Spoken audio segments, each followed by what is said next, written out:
All right, ladies and gentlemen, we're back into we're into the elimination rounds now. It's the Boilytix Group B that we're back into.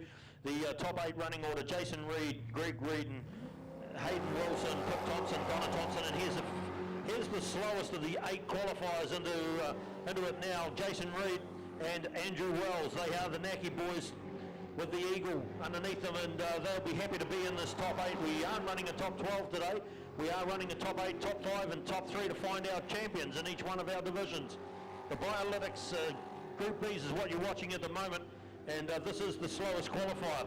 They'll be very happy to be out here. They'll be very happy to finish, KV. I'll tell you what, they've had a few incidents. This boat's been up on the dirt a fair bit today here at Shelterview, and look, they seem to have their head around this a hell of a lot better than what they had throughout the course of the day. So really good to see that they're coming on song at the right end of the day. Beautiful up the top of PSP there, and gave themselves a nice line around Suzuki into the hairpin. They've lost a lot of time in the past, as they did just then, but this is probably the best. Oh, and hesitation. Oh, he's clipped it, nearly put it up into the NZ side of the far side of the track, but got through with a 58.970 was Jason Reed, the Naki boys. Well, that's a big improvement for them, 58.97. They just about didn't get home as we go now to Greg Reed. And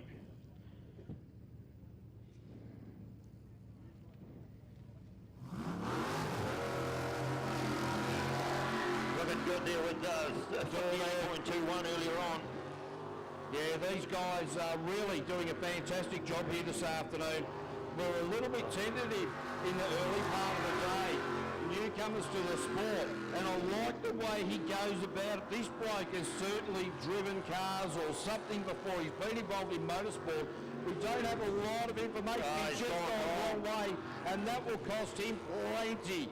Has he thrown his chance away to progress into the top 5? Well, it is a race of attrition, but look, I'm tipping that it's not going to go well. No, I think this might be the last, unless everybody else behind him does the same thing.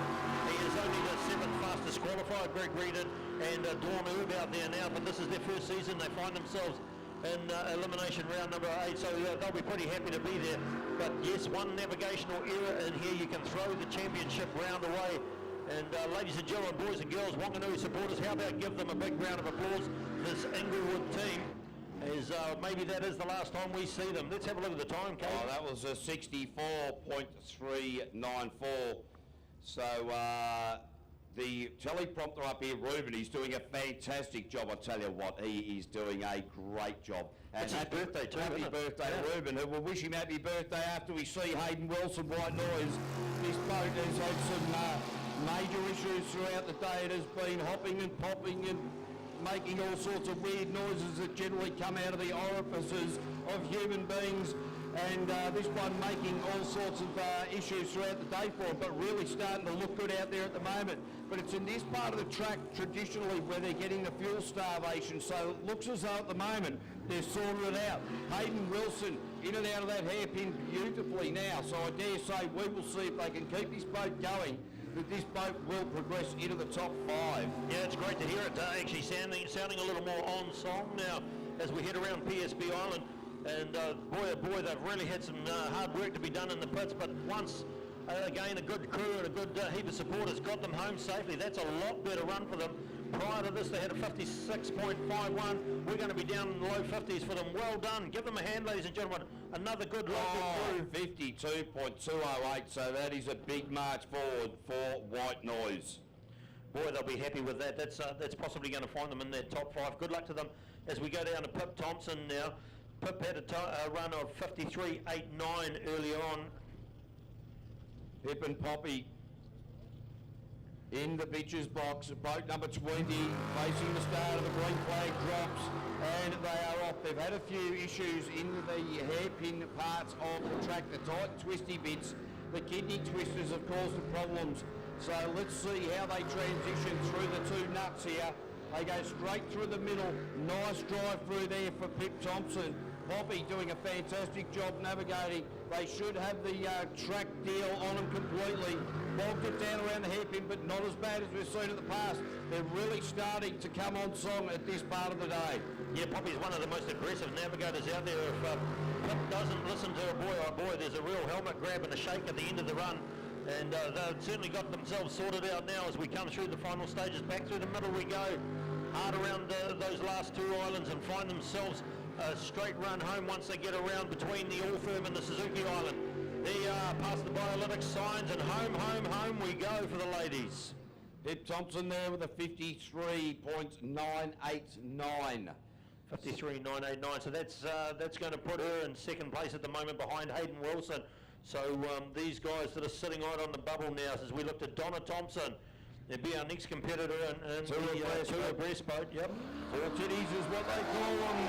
The registered nurses from Wanganui, your local girls, get behind them. Lifted the boat out of the water there a little bit around the first island as we come around now. The girls want to make sure that they get a good smooth run. They set the danger zone or the trouble zone for them as this hairpin as they build up a bit of speed around PSP now, foot flat, try and find a good line and a good speed to enter that hairpin. Have the girls got it sorted this time? Well, definitely a little better, but still not on the gas like it needs to be. Yeah, that's right, just not quite where it needs to be. Now, that is the best they've come out of the bottom of All Firm windows. So, interestingly, that they're picking it up in certain parts of the course, but the hairpin is their nemesis at this point and remains so. How do they go around the left-hander? Very smooth around there through that crosswash. And now to the far side of the track. Oh, clip the inside just gently across Boilytix there. And Donna Thompson with a 54.227. Oh, now that might find them, 54.227. That may actually find them right on the bubble to get out of the next round. So there's some really good boats still to come, but that's going to put them in third place. Tim and Debbie Edhouse now coming under starters orders. The boat is Liquid Addiction as they head up through the main straight part of the course. Now down around Boilytix, this fast sweeping right-hander. Plenty of boat speed through there, splitting the nuts, going straight through the kidney twisters. Almost straight lined it through there. That's not a bad sort of line. How are they into the hairpin? Very nice in there. They have not lost any time at all. If they keep this momentum up, they will be at the top of the sheets. Tim and Debbie Edhouse at the moment. Tim behind the wheel. Debbie doing the navigational duties. They don't like to have in-helmet communication because Debbie says she doesn't need to tell him how to crash, so she maintains the arm out the front. Traditional navigational style, up on the tyres. Now around Boilytix for the run home. Tim Edhouse with a 52.859, so only 0.6 behind Hayden Wilson, but there's the top two. Hayden Wilson and Tim Edhouse at this point. Isn't it great that Hayden Wilson's been able to pull it out and get it sorted right at the end stages where it matters as we now go to Ross Travis. His quickest time so far is a 50.91 in the radioactive boat. Now watch this boat, it was last year's reigning champion. And if Ross Travis wants to do anything, it's win here on his local track. And Shane Travis as well. This boat is a 14 Chevy, and boy, oh boy, Cavey, I looked down and you went, oh, so no, I don't like the sound of that. No, the boat's going off, or he's just playing. I don't know what's going on out there, but it doesn't look good at all. Hey, you remember at Mary Mary there, he actually ended up third at Mary Mary because he only ended up with 6 cylinders working in the last round where it really mattered. I think we've got problems out here again, Cavey. Absolutely, trying to work out if the boat's missing or is he taking his foot. The boat is definitely going on song. I think that Patrick Hayden might have got in there and pulled a few leads off on him, I think. Oh yeah, some days are diamonds, some days are dust, and unfortunately this is possibly going to cost them a place in the next elimination round. What a disappointment. Yeah, let's see what the time was. was. Not a good run there for Ross and Shane Travers, although they're still going to be in around the mix with a 54.781. They may just hold on with that, but they may just be sitting on that bubble. You'd be nervous if you're their team in the back. I mean, this is the guy that just eclipsed everybody last season, and in the last 2 races or race meetings, he's had engine troubles, and it's costing him, and it's not going to be his season if this continues. Boy, oh boy, you need every round to be on the podium. Absolutely, as we see. Hey, Patrick Hayden, sorry, just had a bit of a brain fade there. Patrick Hayden and Jay Hayden out there. Patrick going at it quite deliberately at the moment looking pretty smooth out there. And we saw Patrick earlier in the day just all over the place, but he seems to have have it sorted out. Jay Hayden just puts a big left mid up there and just says you've got to go left around the hairpin. Good direction there around the right side. Jay Hayden just gives him the hurry up and then just puts the hands back down into the lap. Then as they come around Suzuki, a hand will go up, right, go right there, young man. So Jay Hayden around the final left-hander in the run for home. Sorry, Patrick Hayden is the driver, Jay the navigator. Patrick Hayden there with a 50.998. So it will be Patrick Hayden qualifying fastest. It will then be Hayden Wilson and then Tim Edhouse.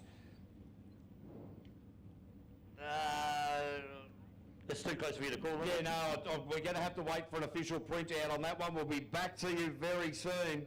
All right, can we have the sound crew to the dummy grid, please? The sound crew to the dummy grid. We've got problems with the microphone down there in the pits. But boy, oh boy, this Boilytix 400s, Group B's has really improved over the last year, and these guys are really pushing themselves hard. We're going to go in a minute to the all-firm Group A top 8 running order, and it's Ollie Silverton will be our slowest qualifier through to Blake Bryant, our fastest qualifier in this order. So it's Ollie Silverton, Warren Farr, Simon Gibbon, Neil Marshall, Rick Burt, Bevan Muir, Sam Newdick and Blake Bryant.